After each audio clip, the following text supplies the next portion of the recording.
Well, good morning, everyone, and it is March 12th, 2013, and welcome to the show. Today's show, we're gonna freelance a little bit.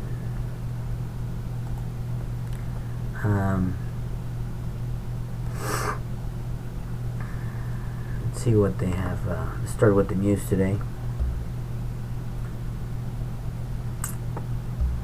Let's see what we have.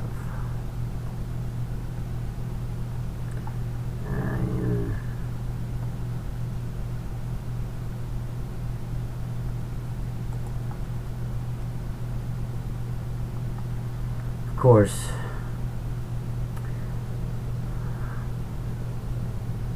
Rome is still with their little "let's choose our pope" deal going on over there, and of course, these crazy guys from, well, not crazy guys.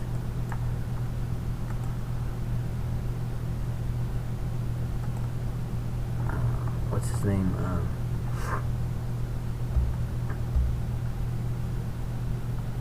What's the name of that crazy president from North Korea? I'm having a little trouble with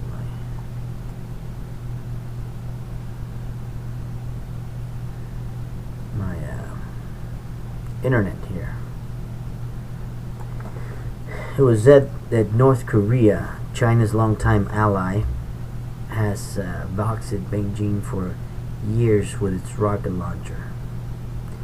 With its rocket launches, nuclear tests, kidnapping of Chinese fishermen, and other erratic behavior. Yet, Beijing has run interference at the United Nations to temper punishments against Pyongyang, and has even helped Pyongyang circumvent sanctions.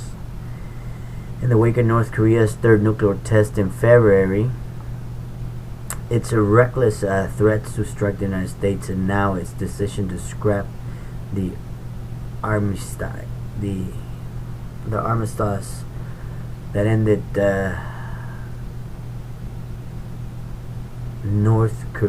Korean War, has China finally had enough? Beijing signed on two sanctions that, in the words of Susan Rice, U.S. Ambassador to the United Nations, will bite hard. China's ambassador to UN declared Beijing's commitment to safeguard peace and stability on the Korean Peninsula. Well, there you go, folks. This crazy guy.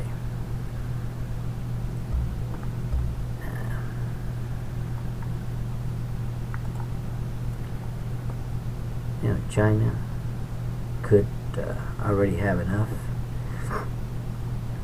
They don't want to.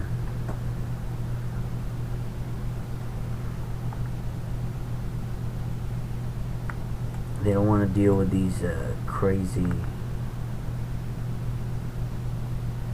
North Koreans. I mean, this guy's young, man. Running a country like North Korea, 26 years old.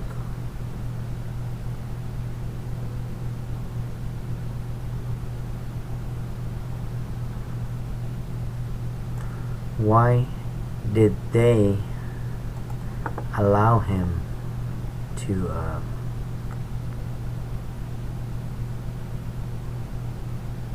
run a country like that? It's incredible. It is incredible.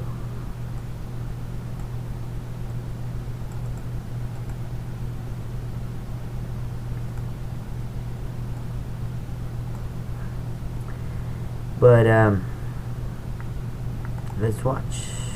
should we take this? You know, today we put the toughest sanctions ever on North Korea, but that country's been under sanctions, frankly, it seems like forever, and yet they're doing tests and tests and moving forward.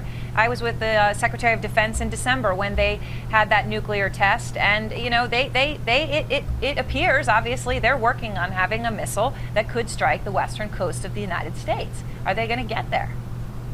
Well, at the rate at which they're going, it looks like they will get there. They certainly would not be able to fulfill the threats that they made today about preemptively striking the United States. But I think most experts think it's only a matter of years before they could do something along those lines. And so this is quite concerning. And you're right, the sanctions thus far have not been able to stop the program. But I think they're still important, because the counterfactual would be, if we didn't have these sanctions, they may have been further along the path than they are right now. Let me just play what the State Department spokeswoman Victoria Nuland had to say about these threats, and then get your reaction, because her words were pretty interesting. This kind of bellicose rhetoric from the DPRK is not surprising. It's not new. This regime has regularly missed the opportunity to improve its relationship with the outside world. I mean, Gordon, obviously that she's trying not to overreact, but, you know, just to call it bellicose rhetoric, is that really what it is? Because it seems like a lot of people really treat North Korea like it's all rhetoric, it's kind of a joke, like I said, but then you're saying, no, it may not be a joke. Well, it's not a joke, because they have wanted these weapons. They've wanted three-stage ballistic missiles. They sell them to the world's dangerous actors like Iran. So we know that there's a problem here, even if they don't use them themselves. And also, I think they actually can strike the U.S. today preemptively. They can take a Toyota pickup truck, put a nuke in the back, and they can park it in any city. And some people in Washington are concerned that the ambassador to the UN from the North Korea could actually call the White House and say, look, I've pre-positioned a bomb on the East Coast. Do you want to talk? They can do that. And so we have to be concerned not only about their missiles, but also about other ways that they could sneak a device into the United States. And Gordon, Senator Menendez said today, I don't think the regime in Pyongyang wants to commit suicide, but they would know that would be the result of an attack on the United States. But I ask you, is the U.S. really ready to go to war with North Korea? The U.S. doesn't appear ready right now to go to war with anyone. No, we're not ready to go. And we certainly don't want to with regard to North Korea.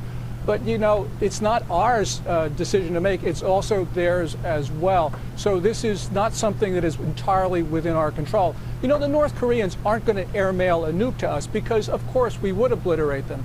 But there are other ways that they could hurt us that we might not be able to trace back. We know where their plutonium is. We know the isotopes. We don't know their isotopes for the uranium. So they could sneak uranium into the United States. We might suspect it's North Korea, but we wouldn't know. And if we don't know, we're not going to strike them. And so the North Koreans know that.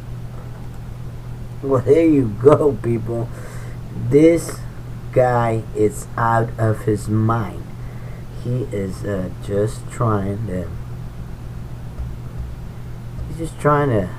start some shit. You know what? It's unbelievable.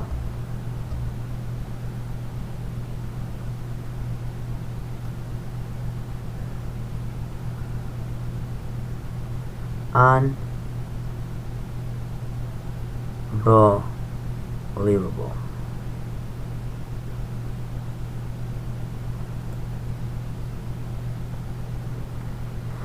Well, let me tell you something I saw today. Let me fix this right here. Today I saw. I don't know how it started on that channel, but you know, I landed on one of these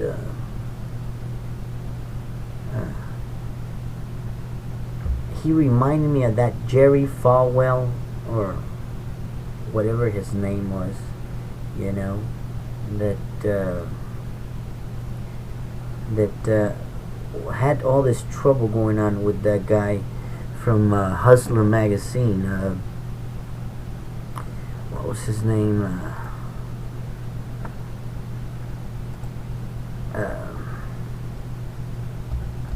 The one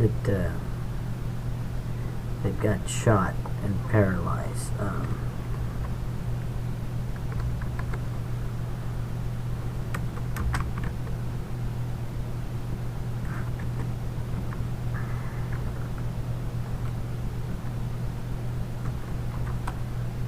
I can't remember his name.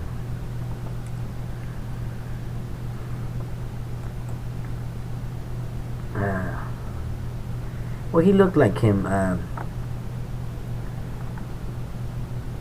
Larry Flint. Larry Flint.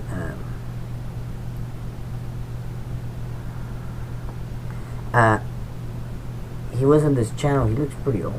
But, might have not been. Maybe that guy already died. But it's one of those guys that are from the church. A very respected person, you know, I might add. But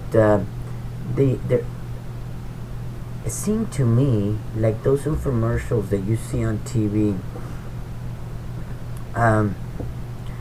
in the middle of the night, you know, when they're telling you, you know, call us now for $19.99 and, you know, or 3 easy payments or whatever.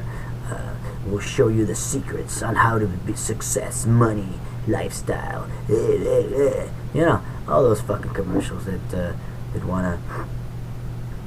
are trying to sell you some stuff, you know, and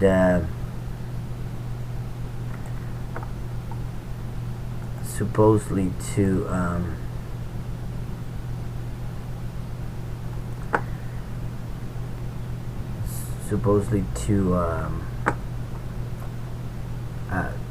quick, one of those quick get rich quick schemes or whatever.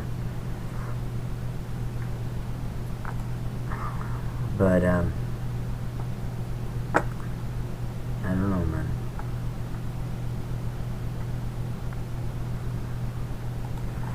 man. He just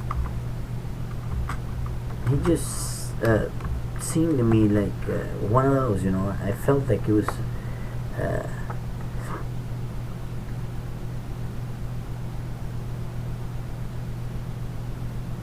I don't know, man. It was just crazy.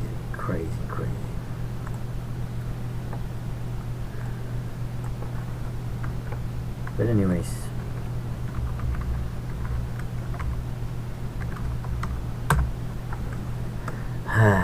this guy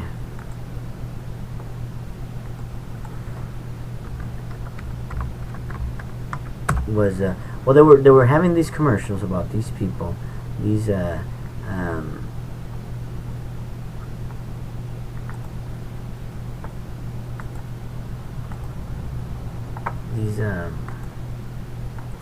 you know, these people, they were white, by the way, all of them. Some black people. I think there was a black lady there.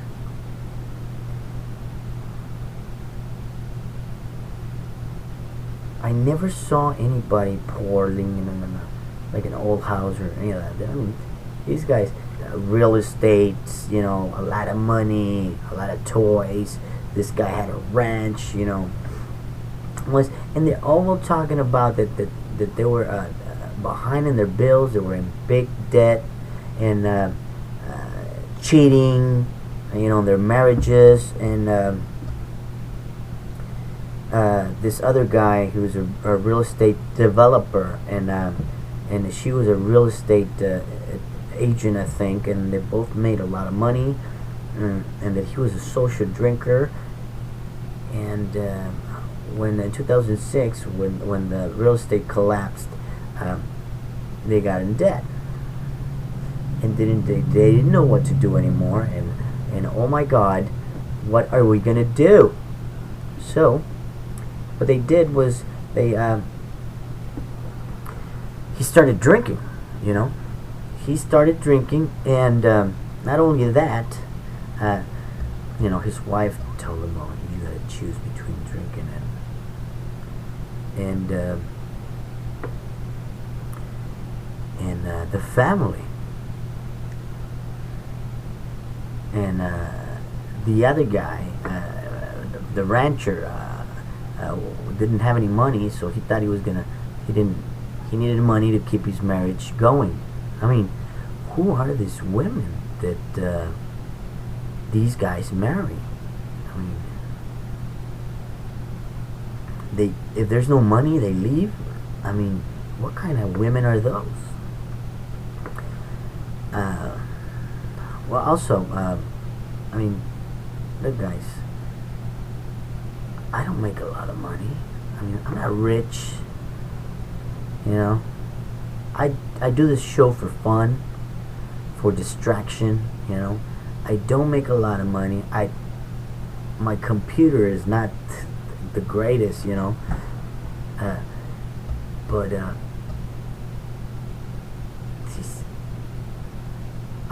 I know how to live like that. I mean, I don't have a lot of toys. We live happy. I mean, my kids have what they need. We don't have a mansion. I don't have BMWs or Mercedes, you know. I have just a regular car, like a regular American people. I'm living the dream. This is my dream, you know. This is my dream. I'm not living nobody else's dream. This is my dream, and I'm happy with my dream. And you know, my wife and I, we work hard. We make some money. I mean, we don't have a lot of money in the bank. You know, we're not rich, but these people throw their marriages away for for money. That's what it comes down to. You can't buy the Gucci's or the Louis Vuittons or those fucking designer things that are thousands of dollars, and you know, and she leaves. They leave their husbands, you know, and not only that. I mean, what kind of husband is that? You know, oh, I'm in debt. I'm gonna drink myself to sleep. I mean, have a little dignity, you know. And I mean, sell your house or move out of your house. If you're gonna lose that house, you know, just move to a smaller house, get a job. I mean, it's like, oh well, but you know. So if you're a doctor and you make a stupid mistake in your career and you lose your job, and you lose your job and lose your license, I mean, what are you gonna do? Are you gonna drink yourself to death? No. You know, a real American goes out and gets a job anywhere, doing whatever you have to do to support your wife. And you, the wife, are supposed to go down with the ship. You know? Nobody goes to drink, ship themselves to death. And you don't leave your husband just because he doesn't have any money. I mean, what is this? I mean, what has it come down to here in America? You know? But still,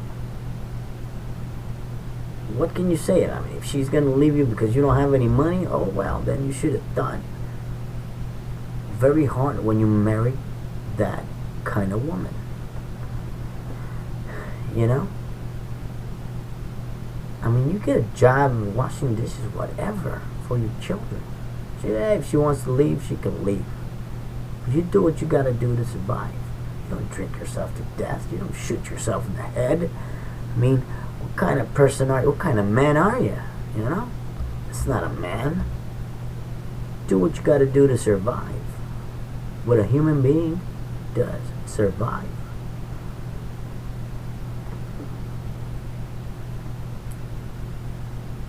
I also heard they were talking about that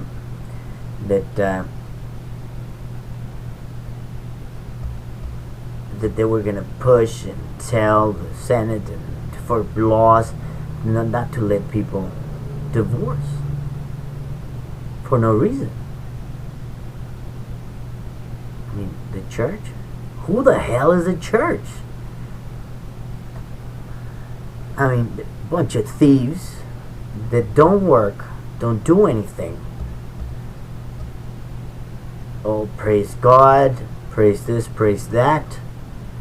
And, you know, we, the people, well, you, the dumbasses, that go give your money to the church, and they're driving Cadillacs and Mercedes and BMWs, and they have the 5, 6, $1 million homes. And, oh yeah, you go to a pretty church. Yeah, alright, thank God.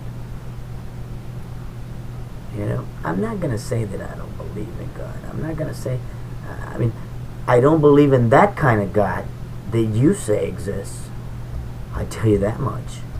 I don't believe in that God that gives those pastors or priests or whatever the hell they want to call themselves $1 million homes, $200,000 cars, you know, all the toys that a hard-working American earns throughout his lifetime, for them to just sit there and say, "Oh yeah, God's okay. God is gonna give you more if you give me some, you know, if you give it to Him, you know." What the hell? What the hell does God need money for? He's God. Why would He need any money? Think about it, people. Think about it. You know, you can call me hater. You can call me whatever. You know. But it's not you, it's them. Reminds me of an ex-girlfriend. But anyways, it's one thing in your faith, in your belief, that you put your heart into it. You know, for some other guy to come and just take your money, I mean, come on, wake up.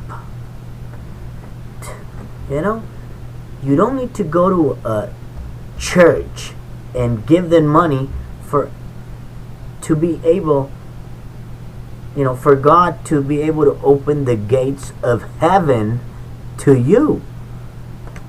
You don't need that, people. You know, all that money you give to the church, if you put it in a bank account, in a year you'll be surprised. And that's if you give money to the church, because a lot of people just talk. Oh, I give so much, I give so much. You know, you're all a bunch of hypocrites. Most of you are not, but some of them are. And I know, you know, I know a lot of, you know, of course, Fernando, I'm Hispanic, you know, and I'll call myself Hispanic this time, but we'll do a whole nother show about that. Anyways, I see all these people that go and they come knocking on my door. Oh, que God, que the church, and you know, and they turn around and they talk behind your back about you. And you know how your mom says, "Go to church, find a nice girl." I'll take my chances at the bar. I really do, because at least I can see how a person really is. But when you go to church, they hide behind those doors and they just make a mockery of you later on. Stay tuned with us. I mean, 210-818-9694, 210-818-9694. We are live from 4:30 a.m. to 5:30 a.m. today, and today only. I believe we are going to change the schemes of things, but we'll talk about it later. In the last 15 minutes of the show, let's continue with this while I'm at it. You know, like I said, my mom said, "Go to church, find yourself a nice girl." I'll take my chances at the bar. I sustain that. You know, I tell my wife, "Hey, if you want to believe in whatever you want to believe, I'm not going to hold you back. You know, but you don't need to go to church to be a good person. You don't need to go to church to let be, you know, so they will let you go to heaven or whatever you want to call it. You don't need to go to church to be an example for your children. You don't need to go to church for many things. You know what you need to do? You need to be a man. Do the right thing. And don't set a bad example for your children. You know? Teach your children how to live a life, how to fight through life, how to work through it, and have respect for others, and teach them, you know, when it's possible to lend that hand, you know, helpful hand. You know, if you can't do it, you can't do it. You know, I mean, it's just crazy. Well, anyways, they were talking that they wanted to make people wait 5 years to get divorced. They do this in some country. I don't remember what they were saying. They do it in a country, and the guy said something that just made me laugh. He said, "Do you know what can happen in 5 years? A lot of things can happen in 5 years. Reconciliation." And I almost peed my pants, man. I mean, what are they gonna force them to live together? You know, if you don't want to be with somebody, it doesn't matter if you're married 2 months, 1 month, 10 years, 20 years. When you want to go, you want to go. And, you know, nobody can hold you to it. This is America, the land of the free, the land of opportunity.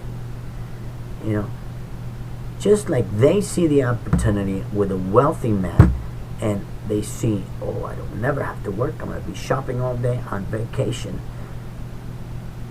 I'm from here. No love, no nothing for the money. We should be able to do the same thing the other way around. And we mutually should be able to divorce or leave the marriage if we want.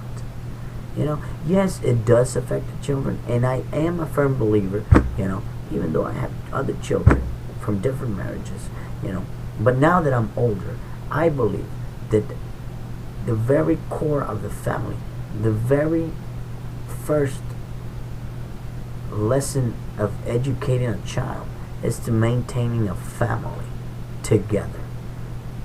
The mother and father and the children looking up to them. And yes, the statistics say that single parents fail in educating their children, and very few children make it in life. And I'm not talking about the major sports, baseball, football. You know, those kids, you know, if your kid makes it in football or baseball, you were not a great parent. You know, you just saw the money signs there. I'm talking about the kids that were educated, you know, doctors, engineers, whatever kind of education or career, or, you know, they decided to take upon. But very few single parents accomplish that, you know. But anyways, they want to make a grace period. You have to, you know, therapy, and hey, if you don't want to be there, if your marriage is in beyond, you know, broken beyond repair, just for the fact says, I don't want to be with this person anymore. Why do they have to hold you to it? You know, what's done is done. What that is done. That's it. They don't want to be there. Let them go. You know, children are involved. Yes, we know. But then again, we're in America. You know, who are these guys to tell us how to live? Yes, some guys in Kansas, some pastors lower the rate, whatever. Good to woohoo, good for you. You know, my salute, my respects. But don't get in other people's business. You know, if you want to save a life, you know, you try a little bit, but don't start getting in people's businesses. You know, it's none of your business if they want to divorce. Let them do. You know, if you want to try, they go to your church, and you put you do good things with the money they give to the church. You fix the church, you pay some, therapy for them, and some experts, whatever. Good for you, But we all know what these, I'm not saying everybody's bad, but we know what these pastors do. I mean, I don't even want to talk about this. These guys, well, anyways, the story goes as, and then these people are given their experience, and I finally, after I sobered up, I start going to my uncle's church, and and God helped me, and it turned everything around for me, and then the guys from the show, oh yeah, no, look at that, God is good, and they pray, and give to the church, and they will give you back. What the hell? They're not gonna give you anything. They might help. I'm not saying they don't help. They're not gonna do you anything. I mean, believe me, I ask. I've done it before. Gotten food from a church, expired, outdated. Yes, it is free. Yes, but come on, are you gonna eat expired food? I mean, what? Expired? Come on, people. Some food, yeah, but it's expired. Can't do that. And they give it to all the poor people. But then again, the people that go eat, they ask for food, a lot of people don't really need it. I found that out. But the people that go to this church, like if they cannot give some food that is not outdated, come on, man. Oh, it's $5 for the church, and this is $5 for the box of the food that we're gonna give to the poor. $5 for no, the church wants all the money, and they go collect and asking, oh, can you give us some donations? We're gonna give to the poor. Get the hell out of here. Stop going to people's houses and knocking on their doors in the morning. You people are annoying. You are annoying and annoying and annoying some more. If you came last week and nobody opened the door, don't come back. It's Sunday morning, 8 in the morning. People are sleeping. They're there because they worked all week, and you come. They don't listen. Okay, go away. If you came the second week and they didn't open the door, go away. If you came the third week and they opened the window and you saw their face and they closed the window blinds on your face, that means they don't want you. Don't knock on that door again. But no, I have to do it for God, and I have to insist on God. Get the hell out of my property. One day we're going to see people on the news getting beat up, shot at, because they don't listen. You're trespassing. You're bothering people. If they don't answer the door, it's because they don't want to go to your church. They don't want to do anything for you. They're thieves, pedophiles, rapists, you name it.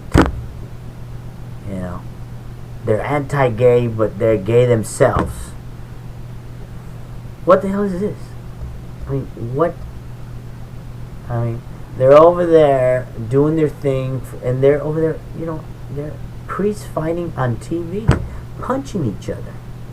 Orthodox Jews or Orthodox Christians or Christian Orthodoxes or whatever the hell they are. Who gives a crap? Just stay off my door. Stay off my lawn. Don't come here.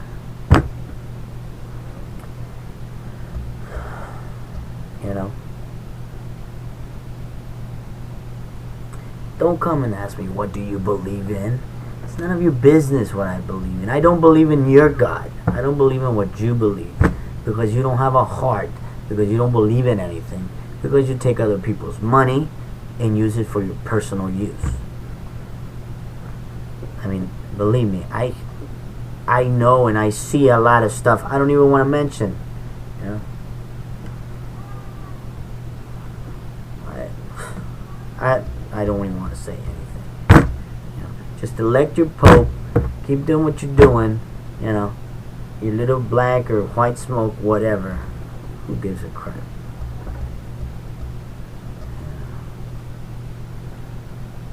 We know you take money from drug dealers and murderers.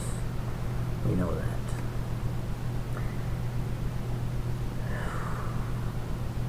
America, America.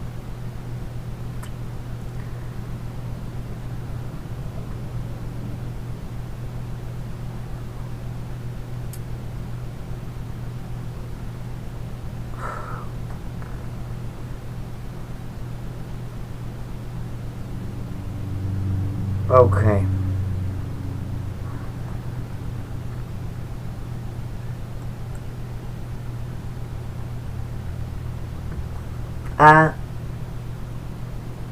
If there was something to say about them, it would be nothing good, nothing at all, and I don't care. I'm going to talk. I told you earlier that I'm going to say this is probably going to be the last show. We're not going to air anymore Monday through Friday. It's just too much for me for the time that I'm doing the show. So what I'm going to do is I'm going to do air live once a week, and I'm going to do reviews and reports. 5-minute videos on YouTube, dailies. Yeah, put a bunch of reports on small subjects, you know. And we're gonna do a live show every week. We're gonna prepare it well.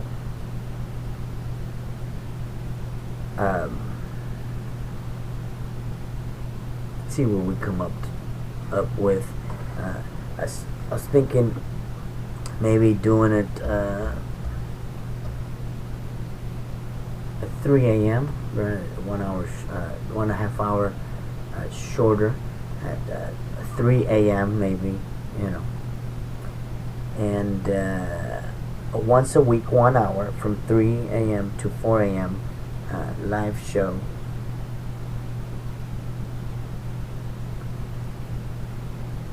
But well, then we'll see what really happens. What's gonna happen?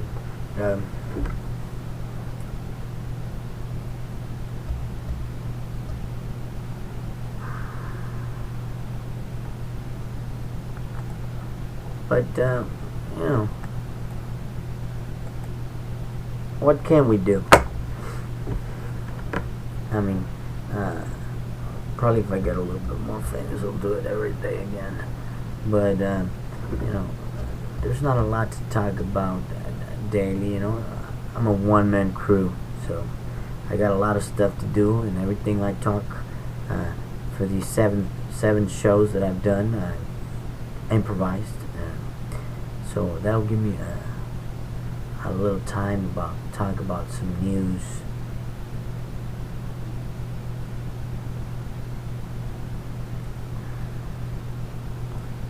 Talk about some news.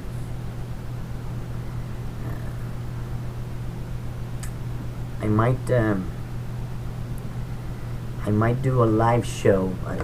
I could do just a live show once a week, but it would be at different days.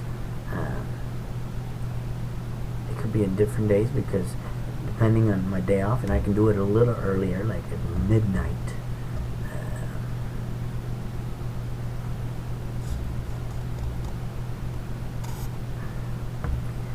it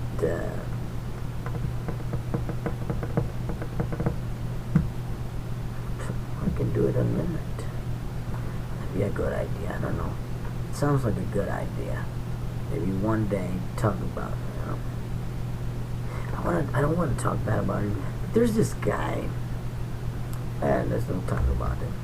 We'll make a show about it another day. But anyways, people, this is gonna be the last stream for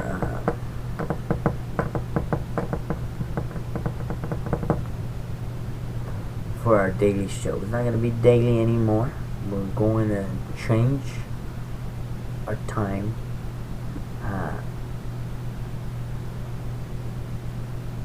Also, it's gonna be once a week. I'm gonna do some non-live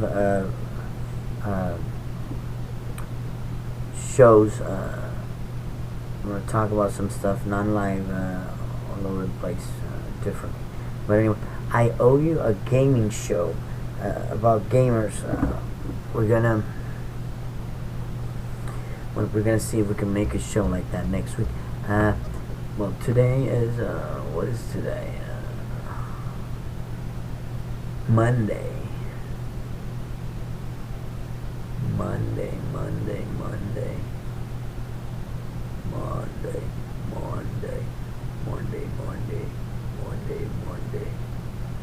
Sounds good on a Monday. Maybe, I don't know, maybe I can get away with a Monday night show. Sounds good. Monday night.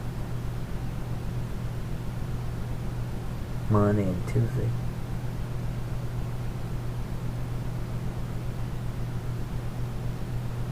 Tuesday? Maybe. I don't know. But we'll find something to talk about.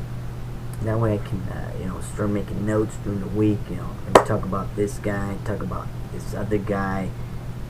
And we'll think of something. We'll think of something, guys. But we'll make the show more interesting. We're gonna more information, quicker information. More real.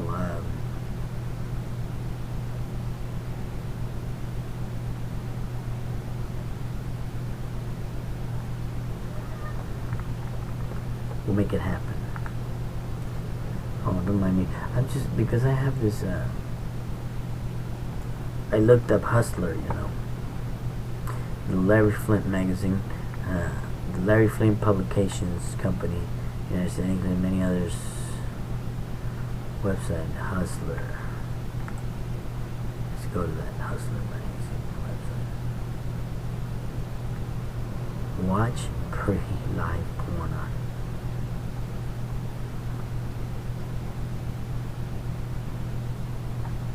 Oh.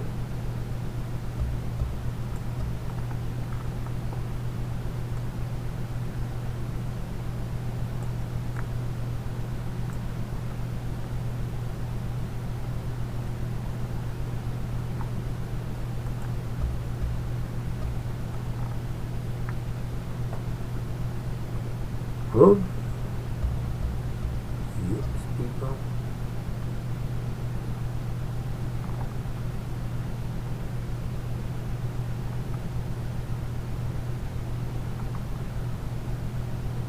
Holy crap.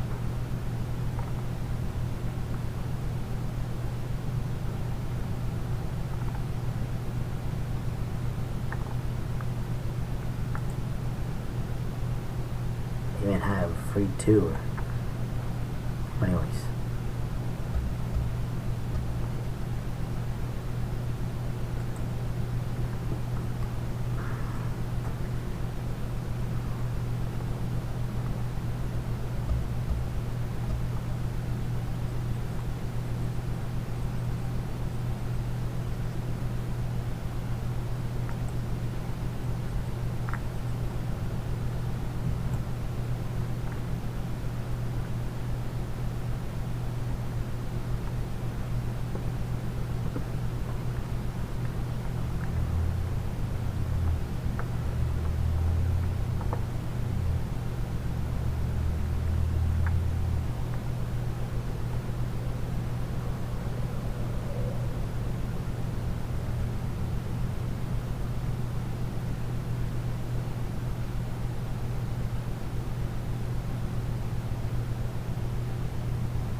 anyways, see if we can do it.